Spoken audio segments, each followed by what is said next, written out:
Hello guys, welcome to my YouTube channel. My name is Harjeet Kaur. हम कर रहे हैं Indian economy by Ramesh Singh, जिसमें हमारा चैप्टर 9 इंडस्ट्री एंड इंफ्रास्ट्रक्चर चल रहा है। इसमें आज हम डिस्कस करेंगे triple P models, public private partnership models. अब बात करें अगर हम इंफ्रास्ट्रक्चर डेवलपमेंट की, तो इंफ्रास्ट्रक्चर को डेवलप करने के लिए हमें चाहिए फंड्स, और इंफ्रास्ट्रक्चर को डेवलप करना का ये एक इंडिया के लिए सबसे बड़ा चैलेंज रहा है, क्योंकि हमारे इंडिया में इंफ्रास्ट्रक्चर जो है अभी भी प्रॉपरली डेवलप नहीं हुआ। तो इंफ्रास्ट्रक्चर को डेवलप करने के लिए हमें क्या चाहिए? Adequate amount of funds. तो इसके लिए अब देखो, जब रिफॉर्म्स आए थे 1991 के रिफॉर्म्स आए, तो उसके बाद हमारी गवर्नमेंट लेकर आई पब्लिक प्राइवेट पार्टनरशिप। इसमें क्या था? इसमें पब्लिक सेक्टर तो इन्वेस्ट करेगा ही, साथ में प्राइवेट सेक्टर भी इन्वेस्ट करेगा। प्राइवेट सेक्टर में डोमेस्टिक भी होगा और फॉरेन भी होगा। फॉरेन में जो एफडीआई आती है, फॉरेन डायरेक्ट इन्वेस्टमेंट। अब फॉरेन डायरेक्ट इन्वेस्टमेंट कितनी होगी, ये सारे सेक्टर्स में अलग अलग है, राइट। तो 2013-14 की बात करें, 2013-14 में हमने देखा कि जो पब्लिक प्राइवेट पार्टनरशिप है वो इतनी ज़्यादा अच्छे से काम नहीं कर रही।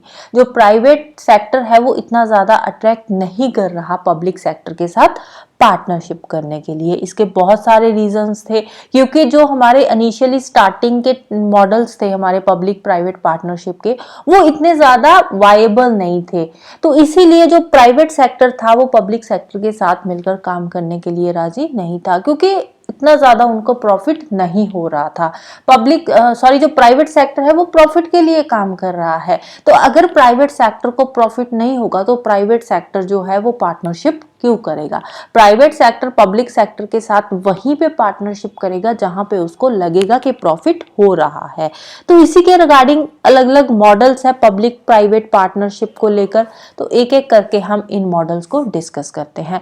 रिसेंटली जो मोस्ट वायबल मॉडल है पब्लिक प्राइवेट पार्टनरशिप का, उसका नाम है hybrid annuity model, HAM model. तो पहले हम जो अर्लीस्ट मॉडल है उनको हम डिस्कस करते हैं, और लास्ट में हम आएंगे हाइब्रिड एनुटी मॉडल पे। ये क्या है, इसमें क्या क्या चीजें आती है, राइट। तो शुरू करते हैं। फर्स्ट मॉडल है BOT toll model. BOT, BOT, toll, toll जो टोल टैक्स होता है वही वाला टोल है ये, बॉट टोल मॉडल। तो BOT की फुल फॉर्म क्या है? Build operate transfer toll. ये क्या है? ये सबसे पुराना मॉडल है पब्लिक प्राइवेट पार्टनरशिप का।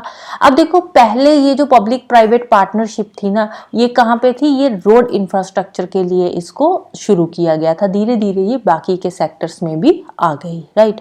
तो पहले ये रोड इंफ्रास्ट्रक्चर के लिए शुरू करी गई थी। तो वहां पे इन्होंने क्या बोला कि ये जो बॉट टोल मॉडल है, इसमें क्या होगा? इसमें जो प्रोजेक्ट कॉस्ट होएगी, प्रोजेक्ट कॉस्ट कौन देगा? प्राइवेट बिडर, जो प्राइवेट प्लेयर है जिसको बिड दी जा रही है। तो वो क्या करेगा? जितना भी रोड बनाने का खर्चा है, उसको बिल्ड करने का खर्चा, रोड को मेंटेन करने का खर्चा, उसको ऑपरेट करने का, ये सारा का सारा काम किसका होगा? प्राइवेट बिडर का होगा, राइट। और उसके ऊपर जो टोल लगाया जाएगा और टोल को कलेक्ट करेगा। लेकिन टोल कलेक्ट करने तक का काम तो प्राइवेट बिडर का है, लेकिन जो टोल कलेक्ट होगा उस टोल में से कुछ शेयर जो है वो गवर्नमेंट का भी होगा। उसमें जो मैक्सिमम टोल रेवेन्यू था वो किसके पास जाता था? वो जाता था गवर्नमेंट के पास। तो अब देखो, ये जो मॉडल है इसमें बहुत सारे रिस्क थे प्राइवेट प्लेयर के लिए। अब प्राइवेट पार्टी आ रही है, रोड बनाने का सारा खर्चा कर रही है, उसको मेंटेन कर रही है, उस पर टोल टैक्स लगा रही है, टोल कलेक्ट कर रही है। लेकिन टोल कलेक्ट करने के बाद मैक्सिमम टोल कहाँ जा रहा है? सरकार के पास जा रहा है। तो यहाँ पे प्राइवेट पार्टी के पास टोल थोड़ा बहुत आ तो रहा है, थोड़ा बहुत तो फायदा चलो हो रहा है, लेकिन इसमें रिस्क बहुत ज्यादा थे।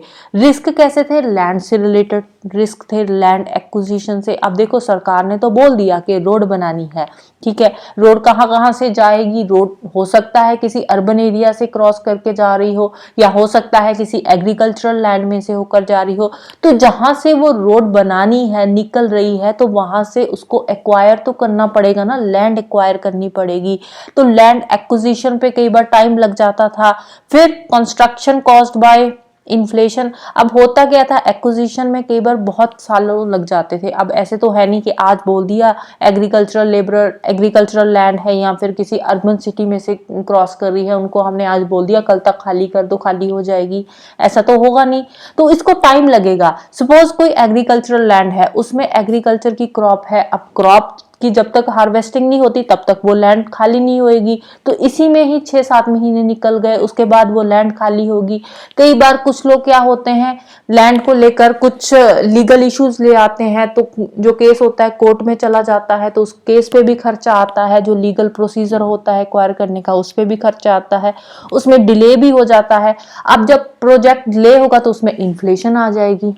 अब देखो, प्रोजेक्ट अगर 5 साल के लिए भी डिले होगा तो 5 साल तक जो रोड को बनाने का खर्चा है वो तो बढ़ेगा ही ना। अगर रोड को बनाने का खर्चा आज 1 करोड़ आ रहा है तो 5 साल बाद वो बढ़ के 1 से 1.25 करोड़ हो जाएगा, क्योंकि हर एक चीज की कीमत बढ़ रही है, इन्फ्लेशन आ जाती है बीच में। तो पहले तो एक्विजिशन का रिस्क रहता है, फिर दूसरा इन्फ्लेशन का आ जाता है बीच में, फिर कॉस्ट ओवररन डिलेस। अब डिले हो रहा है तो कॉस्ट बढ़ जाएगी उसकी। तो यहाँ पे रिस्क बहुत थे प्राइवेट पार्टी पे।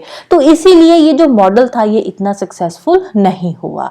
तो बाकी के गवर्नमेंट का इसमें क्या रिस्पॉन्सिबिलिटी थी? गवर्नमेंट की सिर्फ एक रिस्पॉन्सिबिलिटी थी, ओनली रेगुलेटरी क्लियरेंसेस। गवर्नमेंट सिर्फ रेगुलेटरी क्लियरेंसेस देती थी, बाकी जितने भी काम होते थे वो प्राइवेट पार्टी को खुद करने पड़ते थे, उसमें गवर्नमेंट कुछ नहीं करती थी। फिर एंड पे सबसे बड़ी दिक्कत क्या आती थी? अब देखो, रोड बना दिया, रोड पे टोल टैक्स लगा दिया। अब सपोज उस रोड में से कोई ट्रैफिक ही नहीं जा रहा, ट्रैफिक मूवमेंट बहुत कम है, तो अब टोल इकट्ठा ही नहीं होगा, टोल कलेक्ट नहीं होगा, तो जो प्राइवेट बिडर है जिसने इतनी बड़ी रोड बनाई है, इतना खर्चा किया है, तो वो खर्चा कहाँ से कवर करेगा? तो सबसे बड़ी जो दिक्कत आती थी वो आती थी ट्रैफिक की, अगर उस रोड पे ट्रैफिक नहीं आ रहा।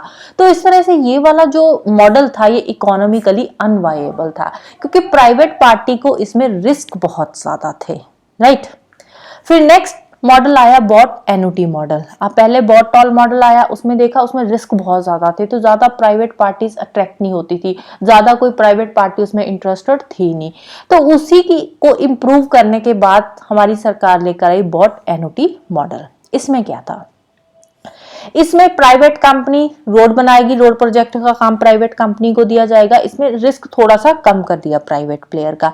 इसमें क्या था, जो प्रोजेक्ट कॉस्ट थी उसको, रोड को बनाने का, उसको मेंटेन करने का, ऑपरेट करने का, चलो ये सारा खर्चा तो प्राइवेट प्लेयर का ही था, लेकिन उस पे जो टोल कलेक्ट करने की रिस्पॉन्सिबिलिटी थी, ट्रैफिक की जो भी उस पे टोल कलेक्ट होता था, वो किसकी रिस्पॉन्सिबिलिटी थी? वो सरकार की थी। तो उसमें सरकार क्या करती थी? सरकार जो प्राइवेट प्लेयर था उसको एक फिक्स अमाउंट दे देती थी एनुअली। अब देखो, रोड बना दी, रोड बना के उस पर टोल टैक्स लगा दिया, तो सरकार क्या करती थी? सरकार उस पर टोल टैक्स कलेक्ट करती थी। कलेक्ट करने के बाद जो प्राइवेट प्लेयर था उसको एक फिक्स अमाउंट में फिक्स अमाउंट में उसको एनुअली पैसा दे दिया जाता था। अब टोल टैक्स इकट्ठा हो ना हो वो सरकार का रिस्क था उसमें। अब इसमें सिर्फ एक रिस्क कवर हो रहा था, वो क्या था कि टोल बनने के बाद अगर ट्रैफिक नहीं आ रहा तो जो भी खर्चा होगा वो किसका रह जाएगा? सरकार का, क्योंकि सरकार जो है वो प्राइवेट प्लेयर को एक फिक्स अमाउंट देगी, जिसको बोलते हैं एनओटी या फिर कंपनसेशन।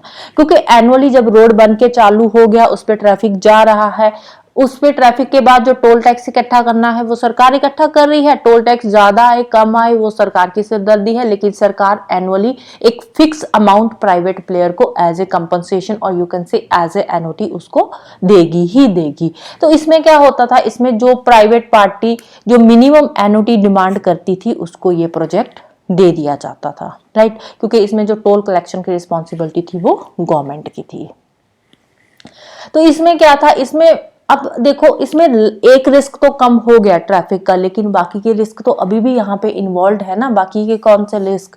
लैंड एक्विजिशन को लेकर, इन्फ्लेशन का, कॉस्ट ओवररन, कंस्ट्रक्शन का, बाकी तो रिस्क वैसे के वैसे ही है ना। एक ट्रैफिक वाला जो कमर्शियल रिस्क था, ट्रैफिक वाला रिस्क था, वो यहाँ पे कम हुआ, लेकिन लैंड एक्वायर करना वो तो अभी भी प्राइवेट बिडर का ही काम है ना, प्राइवेट पार्टी का ही काम है। प्राइवेट पार्टी ने ही लैंड खाली करवानी है। उसमें इन्फ्लेशन जो आएगी वो भी प्राइवेट पार्टी के सिर एक्सपेंडिचर पे आ जाएगी, उस पर जो खर्चा बढ़ेगा इन्फ्लेशन की वजह से, अगर डिले हो रहा है तो वो भी प्राइवेट पार्टी का ही है। तो इसमें भी देखा जाए तो बहुत सारे रिस्क अभी भी इसमें इन्वॉल्व थे। तो धीरे धीरे अब जो प्राइवेट प्लेयर्स थे उनको लगा भी ये वाला जो मॉडल है ये भी अनवाइबल है, ज़्यादातर प्राइवेट सेक्टर यहाँ पे भी इंटरेस्टेड नहीं था। तो फिर थर्ड मॉडल आया EPC model, engineering procurement construction. फिर देखा कि पहले के जो दो मॉडल है वो इतने ज्यादा अच्छे से काम नहीं कर रहे, तो अब सरकार कुछ तो लेकर आएगी ना। अब सरकार ने प्राइवेट प्लेयर्स को अट्रैक्ट करने के लिए रोड सेक्टर में एक नया मॉडल लेकर आई जिसका नाम रखा गया इंजीनियरिंग प्रोक्योरमेंट कंस्ट्रक्शन। इसमें क्या था, इसमें प्रोजेक्ट का जितना भी खर्चा होगा सारा खर्चा कौन देगी, सरकार देगी। जितने भी रिस्क है, लैंड एक्विजिशन का, cost overrun due to delay, inflation, commercials, ये सारे के सारे जितने भी रिस्क थे वो किसके थे, ये सारे के सारे गवर्नमेंट के थे। इसमें था क्या, इसमें गवर्नमेंट क्या करती थी, गवर्नमेंट एक ठेका दे देती थी, राइट, एक तरह का जो बिड दे देती थी, किसी भी प्राइवेट पार्टी को बोलती थी कि ये वाली रोड बनानी है, इस रोड को बनाने पे जितना भी खर्चा आएगा, इसको ऑपरेट करने के, इसको बिल्ड करने के, वो सारा का सारा खर्चा कौन देगी, सरकार देगी। उसके बाद टोल कलेक्ट करने का जो काम है वो किसका है, वो भी सरकार का ही है। तो इसमें फिर बिड किसको दी जाती थी, ये एक तरह का ट्रिपल पी मॉडल तो नहीं था, क्योंकि ट्रिपल पी मॉडल में क्या था, पब्लिक प्राइवेट पार्टनरशिप थी। यहाँ पे क्या हो रहा है, यहाँ पे सारा का सारा खर्चा कौन कर रही है, सरकार ही तो कर रही है। पहले रोड बनाने का खर्चा भी सरकार कर रही है, उसके बाद उस पे जो टैक्स इकट्ठा हो रहा है उसका खर्चा भी सरकार कर रही है। तो इसमें फिर जो टैक्स इकट्ठा कर रही है वो भी सरकार कर रही है। टैक्स इकट्ठा करने में खर्चा तो नहीं बोलेंगे, जो टैक्स टोल टैक्स इकट्ठा कर रही है वो कौन कर रही है, सरकार कर रही है। तो इसमें फिर कॉन्ट्रैक्ट किसको दिया जाता था, इसमें कॉन्ट्रैक्ट उसको दिया जाता था जो लोएस्ट कॉस्ट पे, लोएस्ट प्राइस पे डिजायर्ड क्वालिटी लेवल्स को पूरा करे। उस प्लेयर को, उस जो प्राइवेट पार्टी थी उसको ये जो रिस्पॉन्सिबिलिटी थी, जो काम था वो रोड बनाने का दे दिया जाता था, राइट। बट ये जो ईपीसी मॉडल था ना, ये एक टेम्परेरी वे आउट था रोड प्रोजेक्ट्स को बनाने का, क्योंकि ये क्या था, ये गवर्नमेंट के द्वारा बनाया जाता था, fully funded by the government. लेकिन जब रिफॉर्म पीरियड आया था, 1991 के रिफॉर्म्स आए थे, उसके बाद हमने क्या बोला कि पब्लिक प्राइवेट पार्टनरशिप होनी चाहिए। लेकिन ये वाला जो मॉडल था इसमें पब्लिक प्राइवेट पार्टनरशिप तो थी ही नहीं, इसमें पूरी रोड सरकार बना रही है, जितने भी रिस्क है वो सारे के सारे सरकार के हैं। तो इसमें प्राइवेट प्लेयर तो क्या कर रहा है, सरकार से पैसा लेकर रोड ही तो बना रहा है ना, और तो कुछ नहीं कर रहा। तो इसमें सारे के सारे रिस्क किसके थे, सरकार के थे। तो ये कोई मतलब ये एक तरह का ट्रिपल पी मॉडल नहीं था। तो इसी के लिए फिर बाद में ये एक टेम्परेरी वे आउट था रोड प्रोजेक्ट्स को बनाने के लिए, डेवलप करने के लिए। तो फिर उसके बाद सरकार एक नया प्रोजेक्ट लेकर आई जिसका नाम रखा गया hybrid annuity model. Hybrid annuity model क्या था, ये ईपीसी और बोट एनुटी मॉडल दोनों का मिक्सचर था। दोनों को मिला के एक नया मॉडल लाया गया जिसका नाम था हाइब्रिड एनुटी मॉडल। इसमें क्या था, इसमें जितना भी खर्चा आएगा वो गवर्नमेंट और प्राइवेट पार्टी दोनों में डिवाइड हो जाएगा। सरकार 40% कॉस्ट उठाएगी और 60% कॉस्ट उठाएगा प्राइवेट प्लेयर। जैसे कि कोई रोड बनाने को कोई रोड बन रहा है, उस पर खर्चा कितना आ रहा है, 1 करोड़ का, ठीक है, वैसे ज्यादा आता है, चलो फॉर एग्जांपल 1 करोड़ का खर्चा आ रहा है। तो 1 करोड़ में से 40 लाख कौन देगी, हमारी गवर्नमेंट देगी, और 60 लाख कौन देगा, जो प्राइवेट पार्टी है वो देगी खर्चा, राइट। तो जो जितना भी खर्चा था वो दोनों में डिवाइड हो जाएगा, गवर्नमेंट में और प्राइवेट पार्टी में। और जो कंस्ट्रक्शन का काम है, जो रिस्पॉन्सिबिलिटी है वो किसकी रहेगी, प्राइवेट प्लेयर की। प्राइवेट प्लेयर वहां पे सारा काम करेगा, और जो टोल इकट्ठा करना है, उसको मेंटेन करना है, या सारी की सारी रिस्पॉन्सिबिलिटी किसकी होगी, ये भी प्राइवेट प्लेयर की होगी till the annuity period. Annuity period क्या होता है, यूजुअली 15 साल का एनुटी पीरियड होता है। 15 साल तक आप उस रोड पे टोल इकट्ठा कर सकते हो, और तब तक जो प्राइवेट प्लेयर है उस रोड को मेंटेन करके रखेगा, प्रॉपरली उसको ठीक करता रहेगा, राइट। 15 साल तक जो भी टोल आएगा उसमें एक फिक्स्ड अमाउंट जो है, जितना भी टोल इकट्ठा होएगा उसमें से एक फिक्स्ड अमाउंट जो है एनुटी वो प्राइवेट पार्टी को दी जाएगी, राइट। बाकी का जो कुछ शेयर है वो गवर्नमेंट के पास रहेगा फिक्स्ड, और 15 साल तक कुछ शेयर जो है गवर्नमेंट का होगा, बाकी का जो एक फिक्स्ड अमाउंट रहेगी वो प्राइवेट पार्टी को दे दी जाएगी। क्योंकि देखो 15 साल का टाइम पीरियड है, 15 साल में बहुत इकट्ठा हो जाता है टोल टैक्स भी। तो टोल टैक्स जितना मर्जी इकट्ठा हो उसमें प्राइवेट पार्टी को फिक्स अमाउंट दे दी जाएगी, बाकी की जो बचेगी वो गवर्नमेंट के पास रह जाएगी। राइट। तो इसमें फिर कॉन्ट्रैक्ट किसको दिया जाएगा, जो लोएस्ट एन्युटी डिमांड करेगा, जो अपनी कंपनसेशन है टोल टैक्स इकट्ठा करने के बाद जो एन्युटी दी जाती है, कंपनसेशन दी जाती है, जो लोएस्ट डिमांड करेगा उसको ये कॉन्ट्रैक्ट दे दिया जाएगा। अब इसमें वैसे रिस्क वगैरह तो इसमें भी थे, काफी मेजर रिस्क थे, सेम रिस्क थे जैसे लैंड एक्विजिशन को लेकर, क्लियरेंसेस को, ऑपरेशन को, टोल कलेक्शन को, कमर्शियल्स, ये सारे रिस्क तो इन्वॉल्व थे। बट यहाँ पे ये जितने भी रिस्क थे ये सारे डिवाइड हो रहे थे गवर्नमेंट और प्राइवेट प्लेयर के बीच में, क्योंकि जो खर्चा था वो दोनों में डिवाइडेड था, गवर्नमेंट और प्राइवेट दोनों के बीच में। तो इसीलिए जो रिस्क थे वो भी दोनों में डिवाइड हो जाते थे, क्योंकि अगर इन्फ्लेशन होएगी तो इन्फ्लेशन का इफेक्ट सिर्फ प्राइवेट पार्टी पे नहीं पड़ेगा, गवर्नमेंट पे भी यहाँ पे पड़ेगा, राइट। तो ये वाला जो मॉडल था, मतलब पहले के जो मॉडल थे उनसे काफी ज्यादा अच्छा था, बट स्टिल इसमें भी रिस्क तो इन्वॉल्व था ही था, बट उनसे थोड़ा अच्छा था। जो भी डिले हो रहा था गवर्नमेंट की तरफ से या लैंड एक्विजिशन को लेकर, वो डिले होने का जो भी रिस्क था वो दोनों पे डिवाइड हो जाता था इक्वली, 40-60 की रेशो में दोनों पे डिवाइड हो जाता था। फिर धीरे धीरे पहले तो ये वाले जो मॉडल्स आए थे ये किस में आए थे, रोड प्रोजेक्ट्स के लिए आए थे, लेकिन धीरे धीरे ये बाकी के जो इंफ्रास्ट्रक्चर्स थे वहां तक भी जाने शुरू हो गए। फिर नेक्स्ट मॉडल आता है Swiss challenge model. Swiss challenge model जो था ये रेलवे स्टेशंस के लिए आया था, रेलवे स्टेशंस की रीडेवलपमेंट के लिए लेट 2015 में स्विस चैलेंज मॉडल लाया गया था। बहुत ही फ्लेक्सिबल मॉडल था, इसमें कॉन्ट्रैक्ट वगैरह दिए जाते थे, वही triple P model public private partnership के अंडर भी आता था, और इसमें कुछ प्रोजेक्ट्स जो थे वो नॉन ट्रिपल पी प्रोजेक्ट्स के से भी रिलेटेड थे। अब इसमें क्या था, इसमें पहला बिडर आता था गवर्नमेंट के पास, गवर्नमेंट उसको जो भी प्रोजेक्ट होता था प्रोजेक्ट देती थी, प्रोजेक्ट का जो प्रपोजल होता था वो बिडर जो होता था, पहला बिडर आता था, वो अपना प्रपोजल गवर्नमेंट के पास सबमिट कर देता था। गवर्नमेंट फिर उस प्रपोजल को पब्लिक डोमेन के लिए आगे भेज देती थी। फिर उसके बाद नेक्स्ट बिडर आता था, फिर उसके बाद नेक्स्ट, ऐसे बहुत सारे बिडर आते थे, वो अपने अपने प्रपोजल्स देते थे, और अपने अपने प्रपोजल्स जो भी वो गवर्नमेंट को देते थे वो गवर्नमेंट आगे पब्लिक डोमेन के लिए प्रपोजल भेज देती थी। फिर जो भी उनमें से सबसे बेस्ट बिड लगती थी, अगर उनको लगा कि जो फर्स्ट बिडर आया था उसकी बिड अच्छी है तो उसी पे ही वो काम करते थे, अदरवाइज किसी और की उनको लगा कि इम्प्रूव्ड बिड है तो वो उसकी तरफ मूव ऑन हो जाते थे। अगर उनको लग रहा है कि पहली बिड अच्छे से काम कर रही है, उनकी प्रॉपर रिक्वायरमेंट्स को मैच कर रही है, तो जो फर्स्ट बिडर होता था उसी को ही प्रोजेक्ट दे दिया जाता था, नहीं तो बाकी जो भी बिडर होता था जिसकी अच्छा प्रोजेक्ट होता था, प्रपोजल अच्छा होता था, उसको बिड दे दी जाती थी। तो ये सारा मेथड जो होता था ये ऑनलाइन मेथड के थ्रू जो गवर्नमेंट था, पहले तो ऑफलाइन ही होता था, धीरे धीरे गवर्नमेंट ने इसको ऑनलाइन कर दिया था, राइट। तो फर्स्ट टाइम ये वाला जो मॉडल था स्विस चैलेंज मॉडल, इसमें ये जो बिडिंग वाला प्रोसीजर था कि पहला बिडर आएगा वो अपने बिड जो भी अपना प्रपोजल है गवर्नमेंट को दे देगा। पहले तो ये वाला जो मॉडल था ये यूज किया था हमारी गवर्नमेंट ऑफ इंडिया ने। फिर धीरे धीरे बहुत सारी स्टेट्स आई, उन्होंने भी इस मॉडल को यूज करना शुरू कर दिया, जैसे कर्नाटका ने फिर यूज किया, आंध्र प्रदेश ने, राजस्थान, मध्य प्रदेश, बिहार, पंजाब, गुजरात।